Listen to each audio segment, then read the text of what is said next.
Yo, what up? It's your boy Young Chris, and you rocking with GoodFellaMedia.com, Division 1 edition, baby. We here. Yeah. GoodFella Media, your joint is assets. I want to make sure I get all that. What's called ass, but you know, for my politically correct. Yeah. You want to make sure that. I mean, if it does happen, you know, right. 92.3 or the CBS network. Absolutely. You got that live project as well. Yeah, man, live, man. That's the title, man. I feel like they left me for dead. That's where I got it from. Actually, I cut a record called Alive when I was working on the album. I just started working on the album like 2-3 weeks ago. No. Yeah, man. But I went down in Miami for 2 weeks, you know what I'm saying? And I came back up because Rico was, you know, he all over the place right now. So 1 week he working with me, next week he working with Sophie, next week he working with T.I, Marie, Tank, Mario. So his schedule is so busy that when he got other work to do, I would go home and, you know, work with my in-house producers and, you know, just keep my pen sharp. Do whatever, you know what I mean, get whatever I can get to bring to the table. Let's talk about the name, because I didn't think it came from what you just said, like Alive, man. Like they left you for dead. Yeah, like man, we're talking like this is almost theatrical, a movie. Right, like. Yeah, they left me for dead. I mean, you know, the label situation, even down to personal friends, you know what I'm saying? I felt like a lot of friends fronted on me when shit wasn't right. Maybe some family members, you know what I'm saying? So it's just, you know, it's definitely coming from the heart. Yeah. Family? Yeah, some. I mean, I wouldn't throw them under the bus. A few.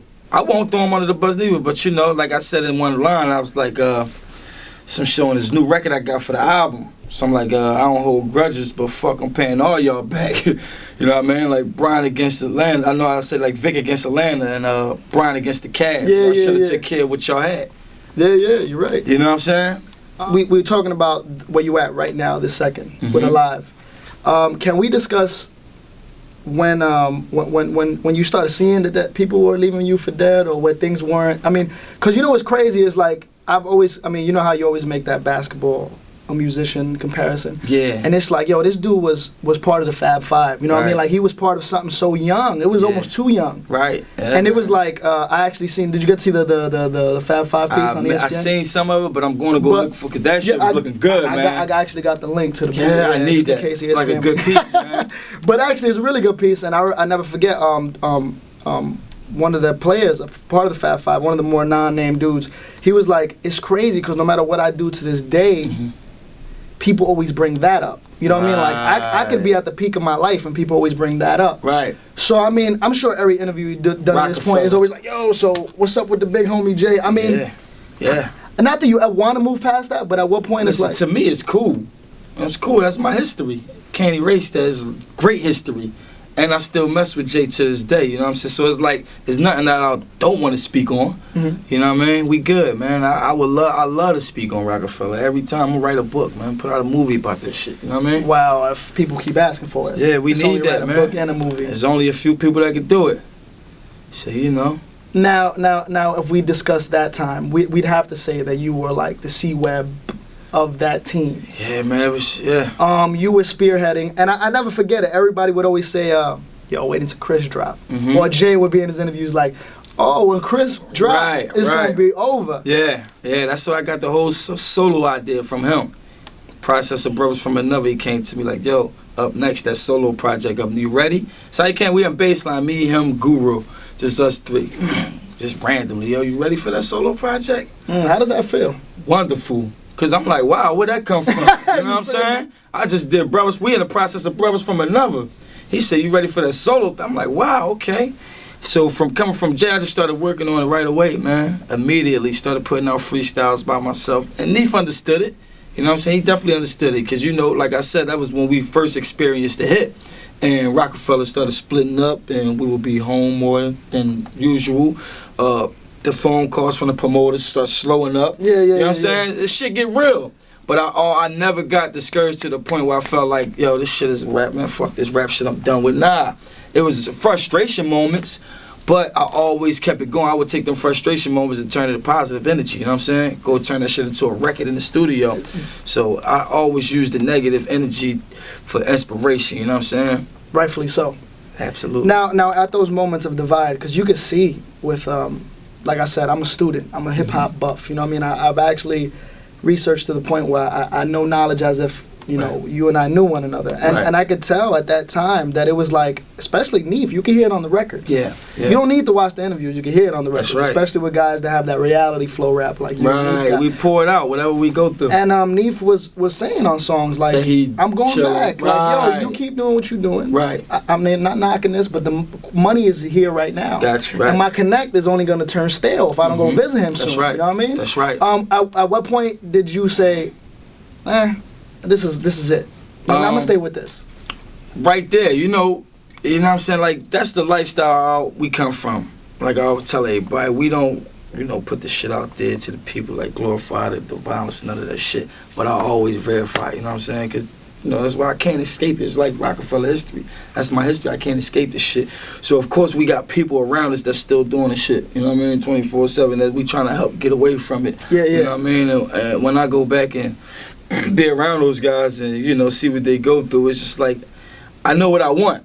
I was blessed to have, like, rich friends that I always was good. Not that I never used my card, but if I ever needed it before this deal and all that shit, I'd have been good. You know what I'm saying? Like Brian and Rich, that's my family out of Cleveland. I would spend lots of time out there with those guys just on an off time. You know what I'm saying? I would come see Jay in whatever city he in and, you know, meet up at the show. And that shit just always motivated me, you know what I'm saying? It kept me alive. And when I started messing with Wale and going on tour with him, all that shit just kept a nigga alive, man. And, you know, kept me hungry. I know what I wanted. I know that's not the life for me. We just left that shit. I'm trying to get the rest of them niggas that's still there away from me. You understand what I'm saying? And me going back down there is just making it worse. So, you know. You know, funny you said that because what came to my mind, and it always comes to your mind. You could be with anybody, and if an artist gets popped, example, an artist of Wayne stature, you're like, how the fuck? It's you. Regardless of who gun that was on Wayne bus, you going to jail. You understand what I'm saying? It's just, that's how it is, man. So you just got to smarten up. You got to have security. Why not? Who cares? They know you ain't no pussy because you just smart. You know what I'm saying? Like my man, shout out to T.I, man. Free T, you know. I feel like he supposed to been, you know, that's my man. I like T.I. I'm a big fan and all, but I feel like he supposed to been a little smarter about the situation. It's simple. We don't ride and smoke no more. We don't do that. We wait till we get wherever we going.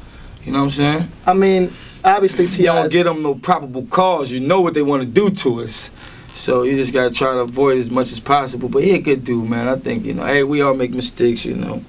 We all, you know, we do for some. But we just got wisen up, man. Smarten up. I mean, and you speak on behalf of all musicians. All rappers, anybody that's doing music, whatever you're doing, NFL, sport, whatever. They out to get you. Just people in general, yeah, man. Yeah. Now, I feel like we always get the end of the stick, you know what I'm saying? I feel like the finger always get pointed at us. So, you know. Hip-hop cops. And it's crazy because, I mean, back when Big and Pac was running around, it was like you would see why there would be hip-hop cops. Right. Now the game is kind of cleaned up. You know what I mean? So it's like, what are y'all doing? Why y'all fucking with us? You know what I'm saying? Nobody doing it. We just making money, having fun. You know? But, hey, man. Shit crazy, man. Let's just show you where we at in poverty, man. This shit just fucked up out here everywhere. They don't got nothing better to do, you know what I mean? Now, I mean, I'm just kind of going with the flow. You talk about poverty. I know for a fact Philly is still one of those areas. And I'm sure when you go back home, even if your pockets is damn near on E, you got to play the position. You know what I mean? Absolutely. So, I mean, have to. Yeah. I'm talking about all the way to the point where, like I was speaking on earlier, I would go back to the block and be going to the store, corner store for my old neighbors and stuff like that. You know what I'm saying? I still do that to this day.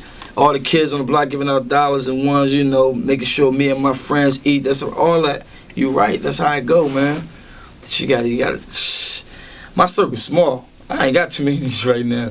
Not like when I came in. You know what I'm saying? I see majority of them when I go through there, and a few of them come with me. And that's just how it is. And you bring them back. Let them get a glimpse of it? Absolutely, man. Come on, y'all can see it. It's certain shows probably like New York, anything in the tri-state that they can make it to, that they might not have to get a flight for. Yeah. They could drive out to. Come on, y'all all welcome, you know what I'm saying? And it's something that y'all gotta fall back until I get back. It's just how it is. If y'all don't understand me, y'all don't belong around me. You know what I mean?